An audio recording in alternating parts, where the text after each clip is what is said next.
Good afternoon. First of all, let me thank AmCham for inviting me. I think I've been in this forum during the crisis period also. I can remember once I came here and had a discussion at a difficult time. I think I don't want to talk about that time. Again here, I think perhaps just to recap, we all know last couple of years has been difficult in terms of people, you as a group of people who are doing business, especially with the US as AmCham. I remember last time when I was in this forum, there are a lot of questions on the reserves, exchange rate, monetary policy, very high interest rates, the high taxes, fiscal and structural reforms. A lot of things were discussed. Then since then, we all know we have been on a steady recovery path, especially in terms of achieving overall macro stability. Compared to last time when I was here and compared to now, I think if you can remember, I don't want to talk a lot about the past. I think we have very well documented in our annual economic review and Minister of Finance documents. We have been talking about this very much. So basically, I think what I can say, we have been able to complete full debt restructuring. Only a small part is left with the Sri Lankan Airlines. And also, the engage with the IMF continues to move in towards the program with the Extended Fund Facility. And so we have been able to address inflation, we brought down the interest rates to a much more reasonable kind of normal levels. And also in terms of the exchange rate, we have been able to maintain some stability, build up our reserves. And also in terms of fiscal, obviously, with the leadership of Mahinda here as ST, both came together at the depth of the crisis when the economy was sliding down fast. So we together were able to make contributions and try to recover that. Fiscal consolidation is the most important reform that was a root cause of the whole economic crisis we had in the even past as well as recent one with the sovereign debt crisis, foreign exchange management crisis, all this. So basically, until recently, we have been on from 23 second half, turned the economy into a positive growth trajectory on quarter-on-quarter basis. And we have 6 consecutive positive growth. It continued at 5% growth, and this year we also hoping or and above last year 5% growth. So steady economic recovery and also macroeconomic stability, that we were basically on the same path despite changing political administration, government changing several times, but still good part of that is that overall package went in the same direction. Some continuity of the reforms and continuity of the macroeconomic reforms and stability. As a result, country has been coming out of the crisis and now moving into achieve stability and then towards a recovery path. So all that happened, but new latest challenge until 2nd of April, we saw, we were obviously going in the same direction. But then we had this announcement by the US government, as a lot of people better than me about this, people who are doing business with the United States, mainly the liberal private sector economy, doing business with private sector, not much government. It's all our large market access, one of the largest export market, one of the largest kind of investment in terms of Sri Lankan bonds and all these things. US investors have been investing.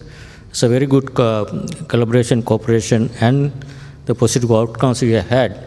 And then uncertainty arose in 2nd of April with the announcement of this new reciprocal tariffs. Obviously, 44% announced against Sri Lankan exports to the US market. That's where the trajectory became uncertain going forward, especially on the external demand side of access to the US market. That's where I think I can remember we had a discussion with support from the AmCham, your members here.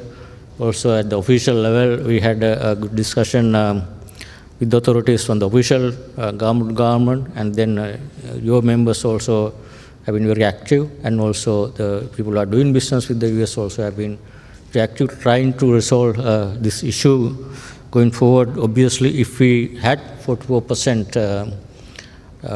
tariff on our products to the US market, that obviously going to be a significant external shock. And this is something it could have had adverse impact, especially while we are in the process of building buffers of overall macroeconomy in terms of reserves, in terms of current account surpluses, in terms of fiscal consolidation, in terms of economic recovery. We are not fully up to the point that we can be more comfortable. So we are in the process of recovering and building buffers, but not sufficient for us to meet that kind of signal shock. Luckily, there was an announcement to delay the implementation of 44%. We have this 90-day pause, and during which basically there was a space for us to negotiate and discuss with the US administration.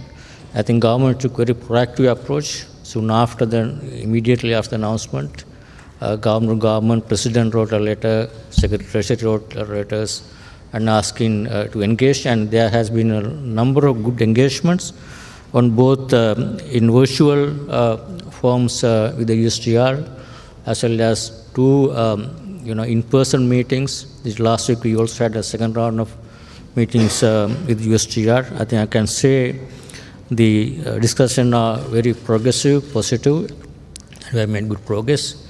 So I think in the meantime also, although there are some uncertainties still, from the very strong position that US had at the beginning of 44% against Sri Lanka, I think 145% against China, and some of the higher tariffs on still some of the countries situation has been relaxed a little bit, and rates have come down in the right direction, but still we live in an uncertain world.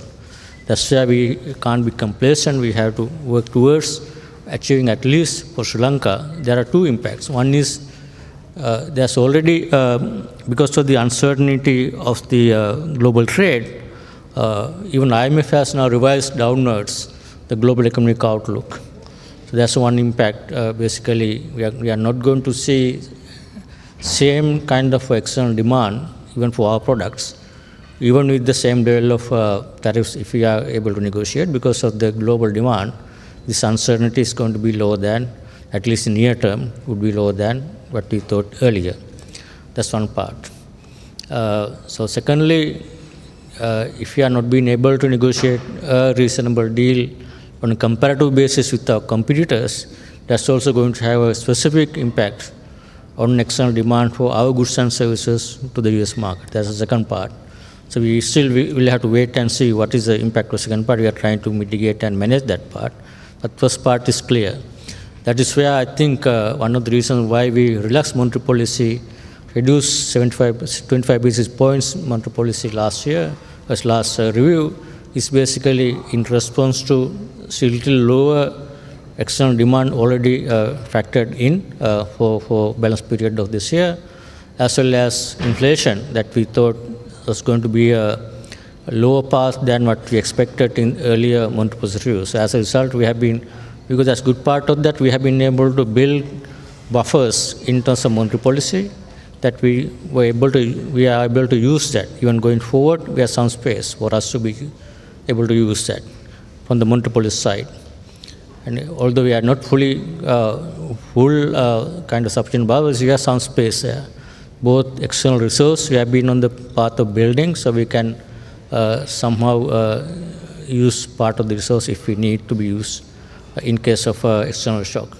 Even from the fiscal side, today morning when President announced at the tax forum, this announcement of the tax week, they also mentioned the government revenues have also been performing better than expected so far in terms of, I think last 2 years, one positive development I see on the fiscal side also, thanks to the Minister of Finance, is that historically we had never seen a situation where government has been announcing revenue targets, expenditure targets, fiscal deficits in the budget, but what has been delivered has been a much lower performance. But last couple of years, including this year, performance has been at least on the target or better than the target or performance I think this is the first time in the history for a long period that fiscal credibility has been gained. As a result, there's investor confidence will be there, and also created sufficient buffers if needed for the fiscal side to respond. So we have monetary policy buffers, we have fiscal buffers, we have exchange reserve buffers to a certain extent. But then meantime, what can we do?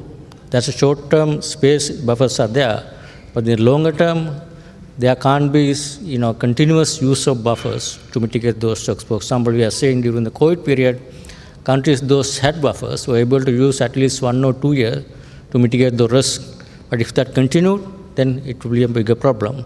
That is where during over a period, medium to long-term period, that's where you as business people will think about how to diversify your businesses to mitigate this risk. That's where from the government as well as private sector side.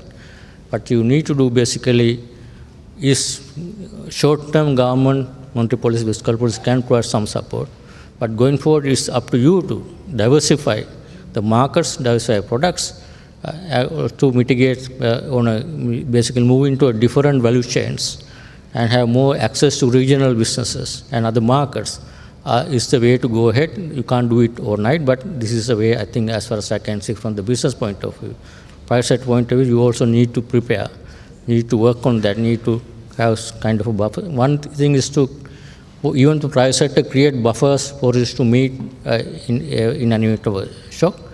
And once you use the buffers for short term, but in the medium term, you need to change your strategies. How to continue improve your businesses, continue to grow while diversifying your products and the market. That's I think next step that has to happen. In the meantime, from the government side, Minister of Finance, Minister of Trade, and our delegation are doing our best to basically come to an agreement, have an understanding with the US authorities to minimize the impact on this new global trade kind of tariffs or uncertainties on our business or for Sri Lankan businesses. That's the second part. And also I would kindly urge people who have engagement, especially in the US businesses, mainly private sector driven businesses, and use your kind of engagement connections to influence and get the support for your businesses from your end. So this is where I think right now what is important for this chamber like AmCham, especially people who are doing business and you know better than us difficulties, problems, issues, and the benefits of the access in this market. And I think it needs to be a very collaborative approach. With both, this is why when AmCham, these people came and met me, I right away agreed to come and have a discussion with you at this point, how best we can collaborate to address this issue going forward, and how best we can, each of us and also your partners there, can help for us to mitigate this issue. So I think, I don't think I need to, I am happy to answer any questions. It's more effective if you have any questions so that I can ask those questions. I don't think I need to talk here a lot about the economy. I think you're talking too much about the economy and monetary policy. I've been talking about position is very clear. I think we have been in a good recovery path, and we hope we can continue. And I'm sure, even with this kind of a shock, I think I'm sure we can manage the situation because we are building our buffers. It's not like if we had this kind of shock 2 years ago, we would be in a much deeper crisis because we didn't have any buffers that time. Now the advantage is that the right policies, we have been able to build some buffers, so we can use some of the buffers to mitigate that in the short term. And going forward, we need to change our strategies. So let me stop here. I don't think we have some other events as well. So in the interest of time, I'm happy to have a Q&A session and have some discussion with that. Thank you.